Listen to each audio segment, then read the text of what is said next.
In terms of what I've actually been playing, though, I've been playing the subpar MultiVersus. So MultiVersus had its full release on the 28th. Oh, yeah. And it came back to us in a worse state than it left us back a year ago. I was going to say, like in the past couple days, I've seen some videos come out from people that I watched when MultiVersus was out before. They're not necessarily happy. Yeah, no, it's not a particularly great time. That's unfortunate because it left on such a high note. Dude, I saw a side-by-side video of what MultiVersus was gameplay-wise versus what it is now. It looks like you're playing the old footage at like quarter speed. Yeah. I mean, like, dude, it was getting like nominated for awards and shit because people thought the game was actually out. Yeah, I mean, I don't know what happened. I mean, I guess they had to take a back burner with creating the whole Rifts mode, which is sort of, and yeah, it suffered because, I mean, like, a lot of the stuff that was actually good and okay with during the open beta, it's gone.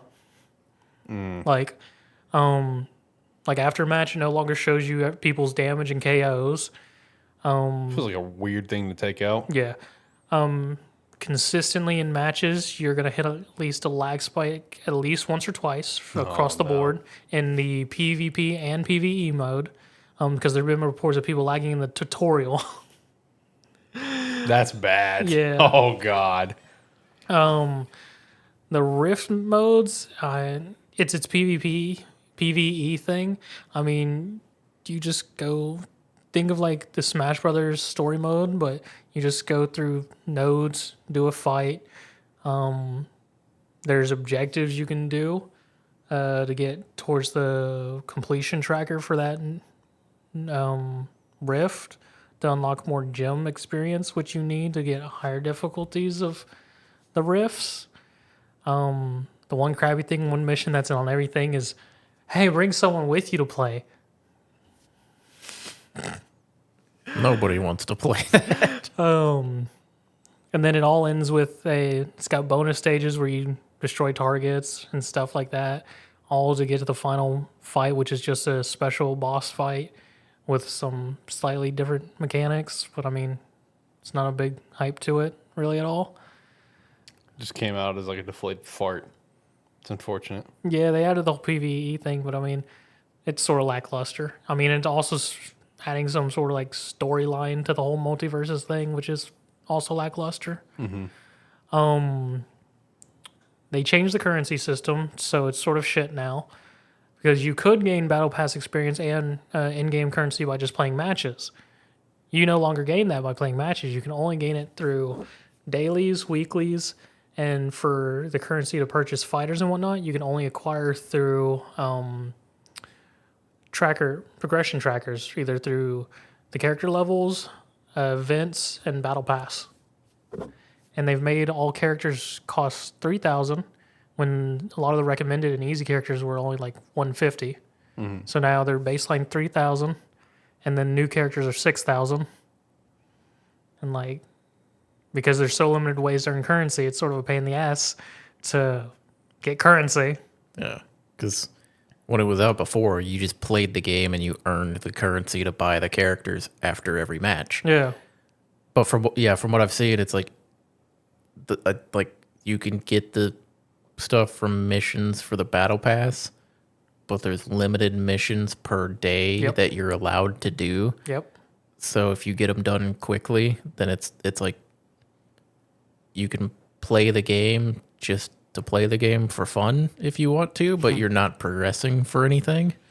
Like they took away because in a fighting game in particular, yes, you want your progression system should be play the game to get better at the game and be more obvious. I mean, you still have the progression of each of the characters, but at the same time, it's sort of just like it's not a quick return and that's like, yes, I'm progressing as currency was. Yeah. The one bonus, the one W out of this is if you were an open beta player, all the things you acquired from the open beta battle passes or purchased, you got to keep. So all that comes back to you. So like I still had all my skins and characters and whatnot, which is fine and whatnot. That's the one W I got out of this. The only thing was all your character progression reset because they changed the character progression stuff because they made the progression rewards sort of crap because you during the open beta you got like sort of cosmetics, emotes, things like that for that specific character. Now it's just a single badge which shows your character wins, and then it's just perk currency, which is because they changed the perk system too. 3 nodes that have fighter currency, and then at the end when you hit 15, I think if I remember correctly, it was either an icon or the real money currency called Gleamium. By the way, they expanded the shop and is more fancy now, so they want people to buy stuff. Yeah, that's the thing. They're trying to lure me in. When you have the not officially out yet version, you have it all nice and easy and easily accessible and fun. And then when the game comes out, you go, "Now give me money." Well, to be fair, if you were, I guess, an open beta player, you got the premium battle pass for Season 1 free.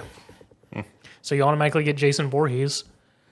Shout out to him coming to the game. Yeah, because with the game they released Jason Voorhees, Joker, and Agent Smith's going to be in the game because they already have an event going where you can unlock him for free by beating 20 Rift bosses.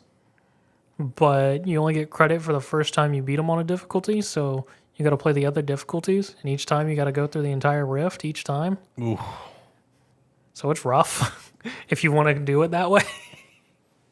Let me guess. There's also the $9.99 option. No. Okay. Or wait. Right now, there's not that option, but eventually that option. Oh, when he actually fully releases, yes, there'll be a bundle for him because there's currently a Joker bundle. Yeah. The $9.99 special. Yep. I don't think it's actually $9.99. I think it's only actually $30. Agent Smith will be. I mean, they don't have any bundle for Jason Voorhees. It's just you get the battle pass or you don't get them. Which I don't know how much the battle pass is because I got it for free. So. Fair. And then they have a prestige store because for every character, cosmetic, and things like that, you get prestige points, which you can then go to the prestige shop to buy stuff. Man, they're really pushing shops pretty hard. Yeah.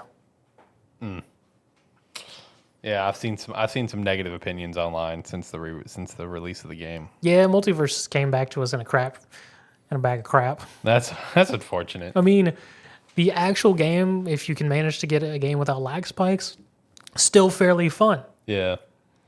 The baby that everyone remembers is still there to some capacity. I did see a like in a video I was watching about it. It seems like there's a lot more like frame or like input lag. There is. It's like I think up to like 30 frames of input lag, whereas in the open beta, it was like you could I think it was either that or it was a different one of the platform fighters that was out. You could choose your input lag, or you could choose a delay between when your inputs would be registered so that you couldn't overwrite your own inputs. Oh, I didn't know about that. If Multiverse had that, It was either MultiVersus or a different one of these platform fighters that I tried. But there was one where there was like the normal like input lag that you would have. Yeah. But you could change it to be a little bit longer if you wanted to. And that's actually nice. Or it was like your inputs, you could customize it more than it would already be set there. Yeah. It wasn't like you could make it lower, but you could make it longer. Yeah, no, because I've definitely had fights where my input lag is noticeable because I'll hit something like, okay, that didn't work. Like for Jason Voorhees, he seems like he would be a very strong character because when I actually get combos off with him, I feel like I'm just playing Tekken or Street Fighter with him because of just how fluid his combos can go. And the fact that a lot of his stuff is mixed in with grabs. Because, like, I can go up, shoulder charge, punch, punch, punch, sleeping bag, throw someone's ass off the stage. I love that the sleeping bag's included. Yeah, no, his specials are pretty funny. That's awesome. Yeah, his down special is if he's on the ground, he nabs someone in a sleeping bag, and you can either smash them on the ground, or you can hit special again and throw them, and use them as a throwable. That's absolutely incredible. I'm pretty sure some sleeping bag related like kills have happened in like some other films. 'Cause I know like in the reboot, there was one at the beginning. Oh, there's a couple. But the one that's the most notable is Jason X. Yep. So big shout out that that's included because that scene in Jason X is awesome. I mean, most of his specials are pretty good because, like, his up special, he gets his axe, and if he hits someone with it, he catches them and just slams them on the ground. Yeah. I mean, his main neutral, just basic attack combo is a slash grab throw. Yeah. So a lot of his combos have grabs initiated. So, like, legitimately, if you can learn it, it's just playing a fighting game, a regular fighter game. Nice. I'm so glad the sleeping bags got included. That's awesome. 10 out of 10 on that. Not 10 out of 10 on everything else, but 10 out of 10 on that. They got one thing right. I was about to say, the characters are still fun to play. It's just in a very rough state at the moment. That's unfortunate.